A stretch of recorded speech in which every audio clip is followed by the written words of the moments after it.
Hello everyone, this is Her of Her and Der. This video is really a tutorial of how to play Scrolls.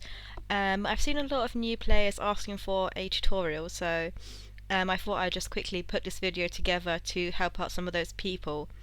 So you're probably aware of most of the basics of Scrolls. You know that during your turn you can either sacrifice for resources or for scrolls.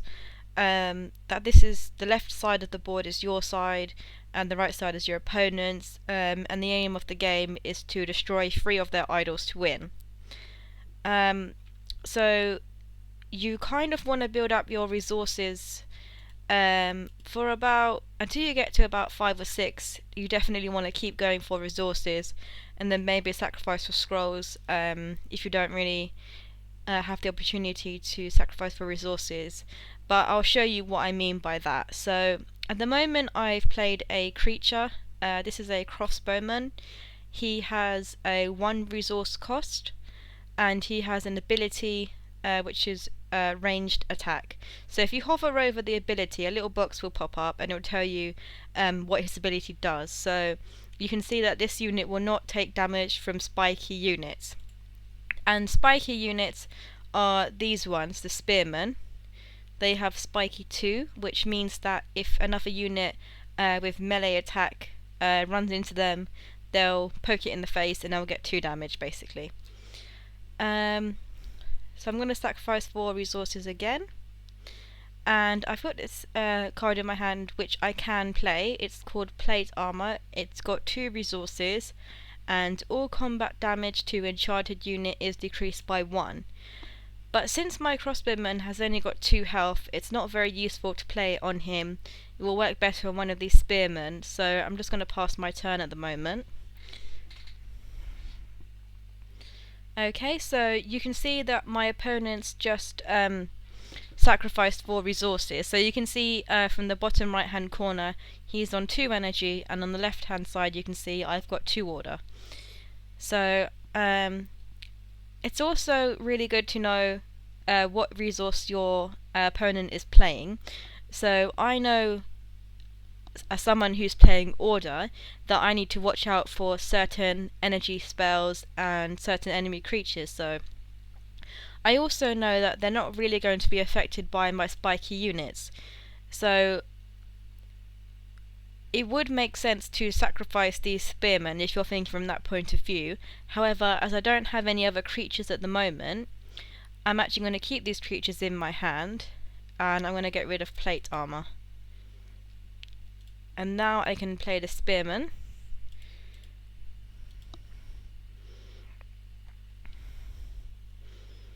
Okay, so they've played an offensive structure. So if you hover over this structure, you can see the highlighted area on your side of the board. And this highlighted area is where this structure will attack. So you can see the structure's got 1 damage. Oh, it helps if I put the health up. So he's got 1 damage, which is shown by this sword. And he's got 4 health. So if I move my crossbowman up, he'll attack this, and then it will be destroyed. So I've got another creature here, so I'm just going to place him again in my middle row. Generally in the game you want to stay in control of the middle row. It's the simplest tactic to use, and it's also one of the most effective. So for players who are just starting out, I'd say definitely keep defending your middle row. It's probably the best tactic you can adopt at the moment. So I've cast Kabonk on this unit, so his health has been reduced to 2, so that my spearman with 2 attack will now destroy him. I'm going to sacrifice this enchantment. Enchantment's unit health is healed by 1 every time you play a spell or an enchantment. It's not really that useful at this moment, so I'm just going to get rid of it. And I've got Focus in my hand. Focus is probably one of the strongest order spells there are. It will give your unit +3 attack until end of turn. So this is really good for taking out those big energy creatures, which I know my opponent's going to come out with at some point. So I'm going to hold on to this focus for now. I may sacrifice it later if I need to. So his raider's gone up there, so I'm just going to move my skirmisher up there as well. Just follow him around. And I'm not too worried right now. I'm just going to sacrifice more resources and see what happens.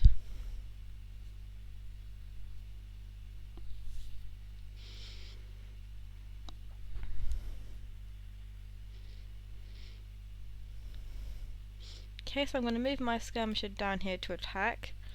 I don't want this infantryman. He is the one that gives +1 health on units on my same row, but I don't really want to do that, so...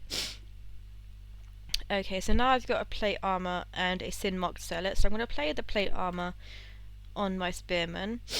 And the sin marked zealot's a really interesting creature. It's only got 1 health, but when his countdown reaches 0, you can sacrifice him and deal 2 damage to a target unit. So effectively, I could have him over here, and then I can use his attack once, his ability, sorry, once his countdown is 0. Oh, well. So they've just used Inferno Blast, so they've done 1 damage to each of my units in that area. So I think it affects this area about. So let's see. I'm gonna get rid of this. And actually I can just kabonk that. And now I've drawn a skirmisher. So kabonk is one of the scrolls that allows you to draw. So it's effective as sort of small removal as being able to draw as well. So kabonk's a really good order card, especially just shaving off a little bit of health on units. So that your creatures can destroy them. So in my hand I've got a fort trap which doubles target units countdown, so that's great for slowing people down. And I've got a power bound.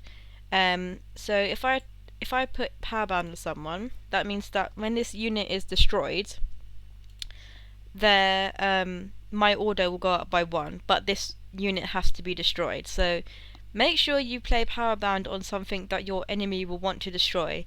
So don't play it on an obelisk, for example, because if you're playing against someone who's using order, for example, they can use flip, and they can put that obelisk right in the corner where it's no good. So always put it on a creature, something that they are going to want to destroy. I'm going to get rid of fort trap for the moment.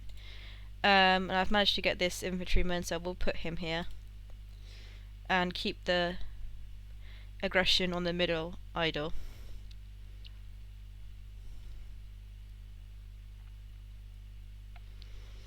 Okay, so he's got a couple of creatures here, so I'm actually going to get rid of this lane.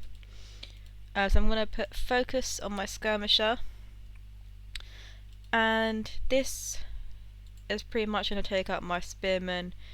I could cast fort trap on it.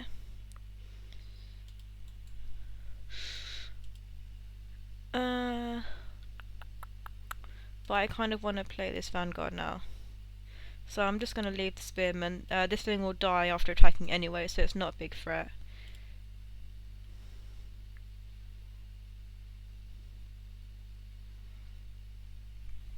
And the reason why I wanted to have this Royal Vanguard over priority of that is because when the Royal Vanguard's countdown reaches 0, all of your adjacent units will get +2 attack until end of turn.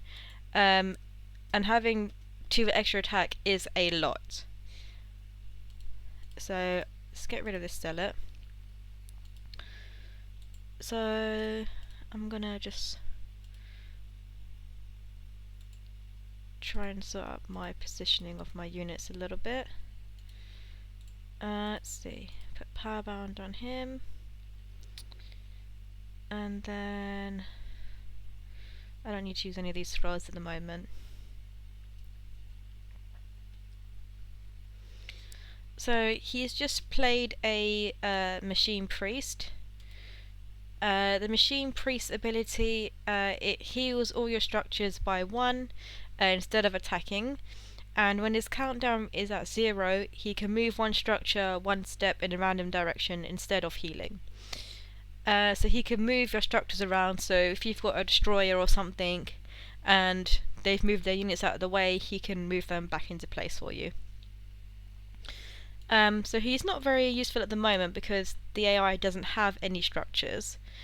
So he's not a big worry. I can actually use flip just to show you what it does. So I've clicked on the outcast, so click on flip, then the outcast, then where I want to move him to, and now he's there where my skirmisher will be attacking, and he's also been buffed by my vanguard. And you can tell when something's been enchanted or is having a buff because it will have this gold sort of aura around it. And also if you click on them, you'll see their scroll come up, and on the side it will show which buffs they have. So if you've got more than one buff, they'll appear in a list by the scroll. So I don't need summons, but I'm actually going to sacrifice for order, so I've got a bit more order now. And just attack.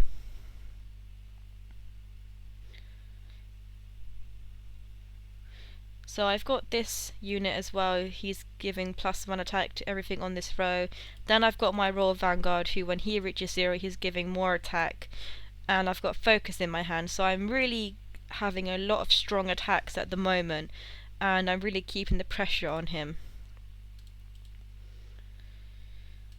So as you can see, I'm just keep building my rows, I'm keeping my defences, keeping my units together. Although generally it's quite a risky strategy when playing against energy, because of the powerful spells they have like Inferno Blast and Thunder Surge and the like, but this is generally how I play order, so that's how I'm showing it in this video. So I've moved my creatures up to where all of his things are, and I'm going to put focus on my skirmisher again, so now he's got a massive 8 attack, and he's going to come charging down this row, and also this middle idol is going to be destroyed as well. So generally, strategy wise, you do want to be focusing on creatures over anything else. Creatures are definitely going to give you more of a problem if you leave them alone, especially wolves. When you're playing against Grove, do not leave any wolf ever, because it will come back to hurt you. And that is speaking from experience. So this guy here, he's the Honourable General, and he is a monster unit for order. So when his countdown becomes 0, all adjacent units have their countdown decreased by 2. So he is really the backbone of order. So when his countdown goes to 0, this will attack, this will attack, this will attack, and this will attack. And then he will also trigger the Vanguard, so he will give +2 attack to all his adjacent units. So you can really see where the synergy in order is coming from now as well. It is harder to pull these kind of things off if your enemy has got a lot of creatures down, or if he's got violent dispersal, something that has, you know, instant kind of removal. It is a lot harder to pull off, but it's definitely something you can do and should be looking to do when you're playing with this Precon. So let's see, can I actually win here?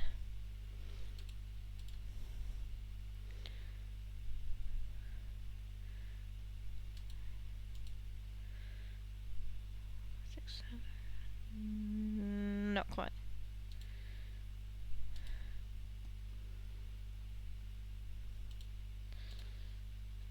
Okay, so he's also got Hellspit and Mortar now. Hellspit and Mortars are a really interesting structure, because they will just attack any random tile when they go off. So you kind of have to pray a little bit when he attacks. Just please don't hit something, and should be okay. So generally with the Honourable General or Talk Devil, Blessing of Haste works really well. So if I use Blessing of Haste now, you will see the trigger effects.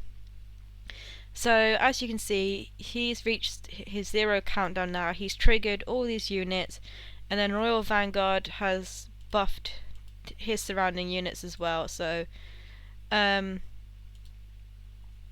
it's pretty much game over for him.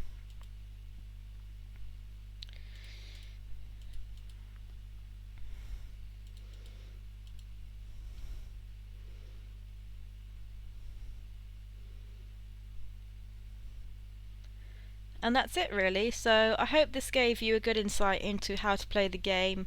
Also a bit more information on the order Precon itself. Um, I will be making probably another couple of videos, one for the growth Precon and one for the energy Precon as well. So have a look at those if you're interested. Thanks for watching.